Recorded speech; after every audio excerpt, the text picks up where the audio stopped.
आहुति हमारी प्यारी सी बिटिया ये हमें कुछ सुनाना चाहती है। क्या सुनाएंगे मुझे भी नहीं पता, पर मैं चाहता हूँ ये जो सुनाए वो आप भी सुने। राम क्यों पूजे जाते हैं? राम इसलिए नहीं पूजे जाते कि उन्होंने कौशल्या की कोख से जन्म लिया। राम इसलिए पूजे जाते हैं क्योंकि उन्होंने वनवास करने वाली कैकई को भी कौशल्या जितना आदर दिया। राम इसलिए नहीं पूजे जाते कि जानकी जैसी देवी से विवाह रचाया। राम इसलिए पूजे जाते हैं कि समाज द्वारा ठुकराई हुई अहिल्या जैसी स्त्री को भी उन्होंने देवी कह के बुलाया।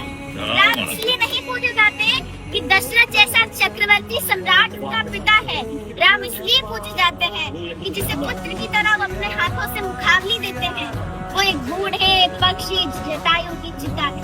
राम इसलिए नहीं पूजे जाते कि उन्होंने सोने की लंका जीत ली। राम इसलिए पूजे जाते हैं कि अपनी अयोध्या के लिए, अपनी मातृभूमि के लिए, अपने बाहुबल से जीती हुई सोने की लंका उन्होंने त्याग दी। राम इसलिए नहीं पूजे जाते कि उन्होंने रावण की नाभि में तीर भेज दिया।